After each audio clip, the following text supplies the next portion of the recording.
c'est comme ça pour d'autres commences. Voilà. Et quand tu t'habilles, tu es habillé mais tu es déshabillé, les génies, ils se disent que bon, tu n'appartiens à personne. Parce que chez eux, il n'y a pas le mariage comme nous on le fait là. Quand ils voient une belle femme qui ne s'habille pas, alors lui, il vient et il te suit.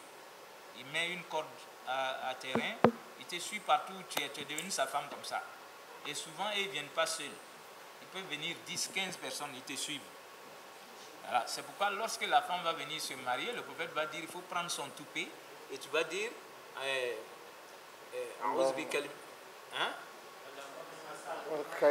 Allahumma as'aluka khayraha wa khayra ma jabalta alayhi wa a'udhu bika min sharriha wa sharri ma jabalta alayhi. Cette bénédiction, il ne faut jamais, au grand jamais, entrer avec ta nouvelle femme sans avoir fait cette bénédiction. Wallah, le prophète le disait à dessein. Parce que la femme qui est venue, tu ne sais pas si elle est possédée par un génie. Depuis son enfance, tu ne sais pas. Et qu'est-ce que Dieu a écrit comme destin pour elle?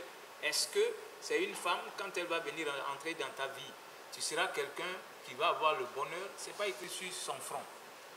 Non, alors que Dieu nous a créés avec ce côté positif et négatif.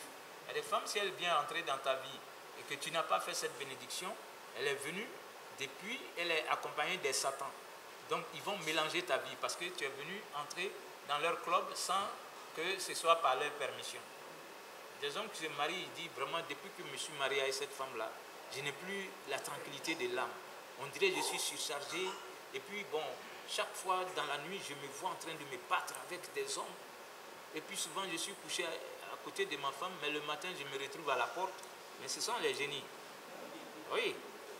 Ils viennent te boxer bien dans la nuit. Alors, bon, donc, il y a des femmes, si elles rentrent dans ta vie, Dieu a écrit que c'est son premier mari qui va mourir. Son premier mari, si c'est toi et tu n'as pas fait cette bénédiction, mais tu vas mourir. Les femmes, si elles rentrent dans ta vie, tu seras pauvre. Tu seras pauvre. C'est comme ça Dieu l'a créé.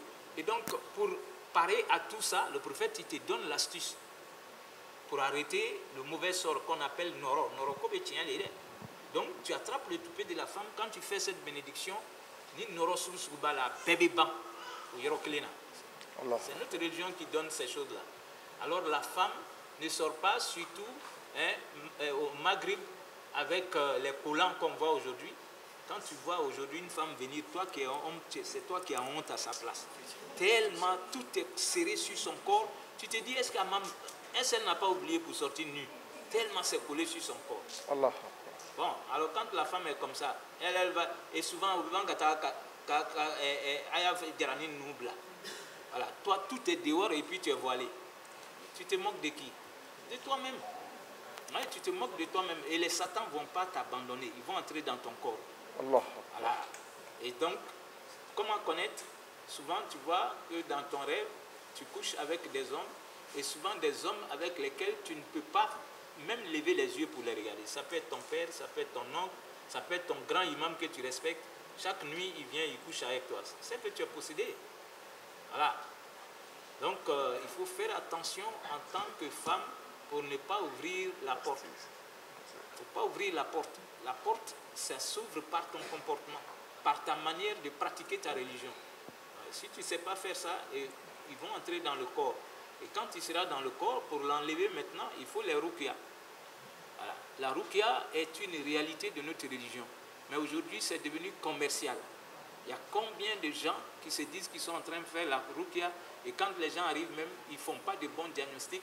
Même si c'est l'épilepsie, ils vont dire « Ah, c'est un les bas fait. » Quand ce Christian les bas là. Alors, lui, il est en train de lire pour avoir son argent seulement. Que ça sorte pas.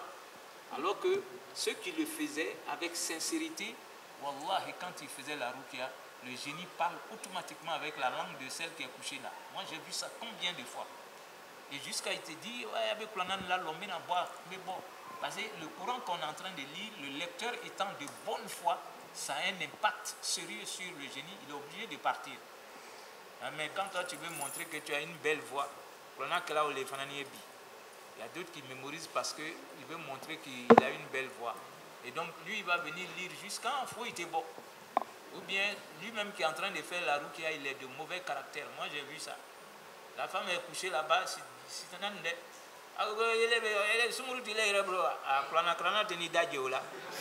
est couchée là-bas. Elle est en train de lire là. Toi, tu dis, moi, je n'ai qu'à sortir. Lui, il a fait choix, il n'est plus venu. Donc, la rukia, c'est une vérité, mais il ne faut pas s'amuser avec. Voilà. Donc, on prend rapidement la dernière question. Monsieur Kouyaté, rapidement, s'il vous plaît. Salam alaikum, imam. Merci beaucoup, Oustaz, pour ces informations. Avant, on nous parlait d'envoûtement, on disait que c'était l'œuvre de Dieu. On ne savait pas qu'on pouvait nous-mêmes éviter l'envoûtement par des secrets que vous nous avez montrés. Mais ma question, c'est au niveau de l'envoûtement maladie. Comme tout à l'heure, vous avez parlé de Rukia. Souvent, on est dans la ville, on nous dit ah, telle personne est malade, il ne guérit pas, envoyez-le chez Rukia. Est-ce que c'est la seule méthode en islam pour guérir quelqu'un qui est envoûté? C'est ce que je voulais savoir. Merci beaucoup. L'envoûtement est une réalité et pour en guérir, il faut que toi tu sois constant. Souvent, même quand tu vas chez quelqu'un qui fait la ruqya, il peut être un bon ruqi, c'est-à-dire qu'il fait correctement. Mais comme le Satan qui est entré dans le corps a pris trop de temps dans ce corps-là, c'est pas comme un bâton magique qu'on va toucher à la personne, elle va guérir. C'est comme si tu vas voir un médecin, il va te dire, bon, après ton diagnostic, je vois qu'il te faut 2 ans de traitement pour guérir de cette maladie, ou bien 6 mois de traitement. Alors il va te donner, il va prescrire sa manière, c'est-à-dire ses remèdes. Donc il te dit, voilà, tu prends ça le matin, tu prends ça à midi, tu fais... Et donc tu dois venir après 3 mois pour qu'on refasse encore les analyses pour voir où on en est. C'est comme ça. La ruqya, la vraie ruqya, celui qui fait est puissant souvent. Le génie, le même jour, il peut reconnaître qu'il doit partir, il s'en va. Mais quand il sort du corps, là, c'est comme s'il a laissé une fenêtre. Alors, il faut continuer souvent jusqu'à ce que ce soit cicatrisé. Sinon, quand on relâche, et ça arrive aux femmes. Alors, comme le génie a quitté le corps, alors la personne commence encore à se déshabiller. Mais si tu te déshabilles à nouveau, alors que toi, tu ne lis pas le Coran, tu ne pries pas convenablement, le génie, lui, vient aussi pour regarder de loin. Est-ce qu'elle a commencé de la même manière? Si tu as commencé là, lui, il est content. Il revient et il va encore accentuer sa présence. Voilà. Donc, c'est pour dire que la ruqya peut guérir, mais si toutefois, on a trouvé que tu souffres d'une maladie qui ne dépend pas de la ruqya, il faut aller voir les médecins dans notre religion. On dit, il faut aller voir, c'est-à-dire, il n'y a pas de maladie sans remède. Toutes les maladies que Dieu a fait descendre, le prophète l'a dit, Dieu fait descendre les maladies avec leurs remèdes. Il apprend à qui il veut et il laisse ignorant qui il veut. Donc si ce n'est pas quelque chose qui est lié au génie, ben, tu vas voir les médecins, ils vont faire les analyses et tu te fais soigner. Voilà. Maintenant, si c'est avéré que ce sont les génies qui sont dans le corps, ça souvent c'est des génies qui sont entrés parce qu'ils veulent se venger. Et ils ne rentrent pas comme ça aussi dans le corps. Ils rentrent dans le corps parce que toi, par ton comportement, tu les as attirés. Ou bien ils vont rentrer dans le corps parce que toi, tu as versé de l'eau chaude, ça a tué son enfant. C'est pourquoi il ne faut pas prendre de l'eau chaude comme ça pour jeter. En tant que femme, entre parents, ça peut arriver. Ou bien ta mère peut faire et puis on vient se venger sur l'enfant. Parce que ta mère, qui était en train de préparer, elle a mis son eau pour faire son taux là, elle a enlevé une partie cassée. Et c'est tombé sur des génies qui étaient autour d'elle. Ça peut tuer son enfant ou ça peut tuer la personne. Quand ils viennent pour se venger là, ils n'ont pas de limite. Dieu a fait que nous, on est plus réfléchis qu'eux. Donc, il va venir entrer dans le corps de la personne ou de l'un de ses enfants pour se venger mal. Ou bien, ils viennent aussi parce qu'on les a envoyés. C'est pourquoi les sorciers les envoient pour entrer dans ton corps avec la maladie. Quand tu dis tu as mal au bas-ventre, quand on commence à traiter là-bas, ils font passer le mal dans le dos. C'est eux qui font passer le mal dans les différentes parties du corps comme ça. Alors, si la ruqya a bien marché, souvent quand ils veulent sortir, ils sont obligés de dire c'est un tel qui m'a envoyé et c'est moi qui faisais que ton dos ou bien tes cuisses ou bien telle partie faisait mal, je faisais passer d'une partie du corps à l'autre. Alors, le bon ruqya, C'est-à-dire le bon rookie qui sait, il va lui dire, il ne faut pas sortir seulement. Ce qu'on t'a dit de mettre là-bas, il faut sortir avec. C'est la bonne manière ça. On lui demande même pardon, il faut prendre pour partir avec. Voilà. Donc, souvent, comme c'est un pacte, lui se dit, ah, moi je ne veux pas gâter le pacte.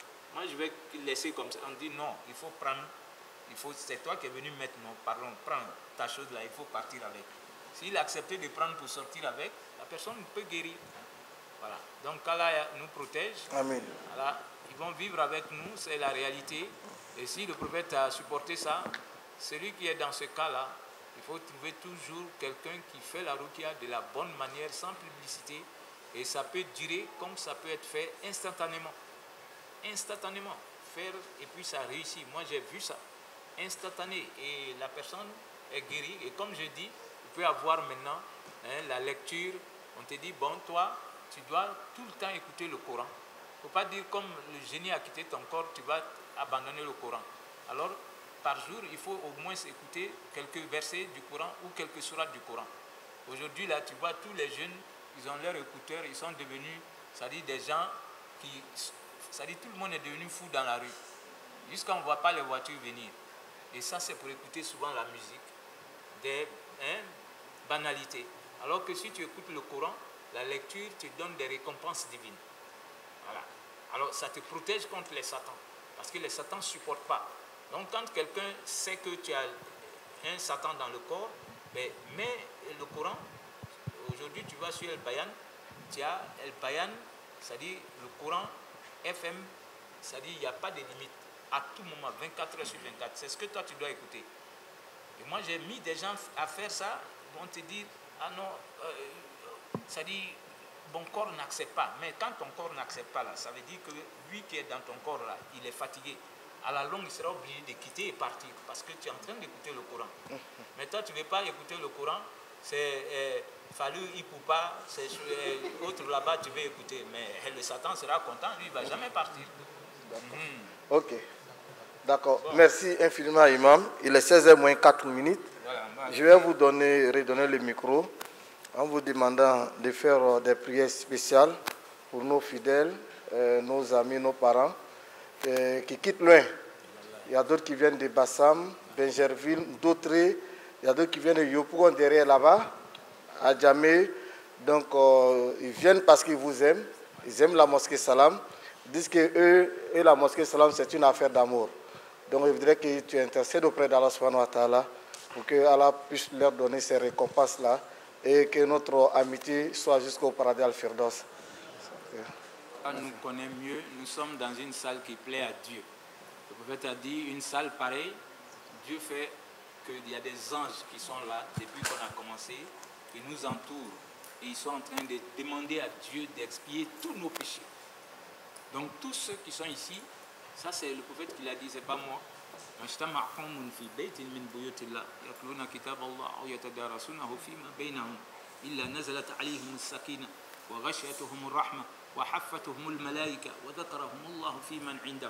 Tous ceux qui sont ici, nos noms et les noms de nos parents sont évoqués actuellement auprès de Dieu, subhanallah.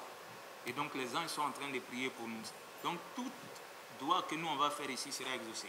Donc je prie Allah subhanahu wa ta'ala pour qui on s'est assis pour faire ce tafsir, qu'il ait pitié de tous nos péchés, qu'il les expie pour nous. Allah connaît nos péchés, qu'il expie tous nos péchés pour nous. Allah, il nous connaît mieux que nous-mêmes. Tous, nous avons des problèmes qui sont différents. On a des soucis. Il y a d'autres qu'on peut expliquer. Il y a d'autres qu'on ne peut pas expliquer à quelqu'un. Mais c'est entre toi et Allah subhanahu wa ta'ala. Dieu connaît nos soucis, qu'il les dissipe pour nous. Il connaît nos meilleurs vœux, ceux qui sont meilleurs pour nous dans cette vie et la vie de l'au-delà, qu'Allah les réalise pour nous. Alors on peut aimer quelque chose qui n'est pas bonheur pour nous. On peut aimer quelque chose qui n'est pas bonheur, mais comme on ne sait pas ce qui est caché, donc tout ce qu'on aime qui n'est pas bonheur pour nous, que Dieu ne les réalise pas. Tout ce qu'on aime et qui n'est pas bonheur pour nous, qu'Allah fasse qu'on puisse s'en départir. Alors, on va prendre une minute, chacun formule ses vœux, et puis on va clore maintenant et demander que Allah réalise les vœux de tous ceux qui sont venus, même ceux qui ne sont pas dans la salle avec nous. Parce que nous sommes à la fin d'une année, est-ce qu'on va voir le nouvel an? Donc Allah fasse que le nouvel an soit une année de bonheur, de prospérité. C'est Dieu seul qui peut faire ça. Qu'Allah fasse que le nouvel an soit une année de bonheur, de prospérité pour nous et tous ceux qui nous sont chers. Que ce soit une année où on aura encore beaucoup de joie, beaucoup de foi. Notre pays va accueillir les gens qui vont venir de partout. En ce moment-là, les gens viendront. Ils viennent avec beaucoup de bonheur comme avec beaucoup de malheur. Il y a des bonnes personnes qui vont venir, il y a des mauvais qui vont venir. Qu'Allah préserve notre pays. Qu'Allah préserve notre pays et que les jeux qui vont venir se passer ici, qu'Allah fasse que nous, on puisse garder la coupe. Qu'Allah fasse qu'on puisse garder la coupe. Parce qu'on a mis des millions dedans et d'autres souhaiteraient qu'ils viennent prendre pour partie. C'est un jeu. Voilà. Donc, qu'Allah fasse que les millions ou les milliards qu'on a mis là-dedans, que ça profite à nous et à la population. Allah nous connaît mieux que nous-mêmes, qui nous accorde son paradis. Qui nous accorde son paradis. Le jour où il va faire entrer des gens sans leur poser des questions, qu'Allah fasse qu'on soit dans ce groupe-là. Des gens qui vont entrer au paradis sans que Dieu ne leur demande des questions. Qu'Allah fasse qu'on soit dans ce groupe. Subhanakallahumma wa bihamdik, nashhadu an la ilaha illa anta, nastaghfiruka wa natubu ilayk. Subhana rabbika rabbil izzati amma yasifun, wa salamun ala al-mursalin. اللهم نسألك بأننا نشهد أنك أنت الله لا إله إلا أنت الأحد الصمد الذي لم يلد ولم يولد ولم يكن له كفوا أحد سبحان ربك رب العزة عما يصفون والسلام على المرسلين والحمد لله رب العالمين بسر الفاتحة بسم الله الرحمن الرحيم الحمد لله رب العالمين الرحمن الرحيم مالك يوم الدين إياك نعبد وإياك نستعين اهدنا الصراط المستقيم صراط الذين أنعمت عليهم غير المغضوب عليهم ولا الضالين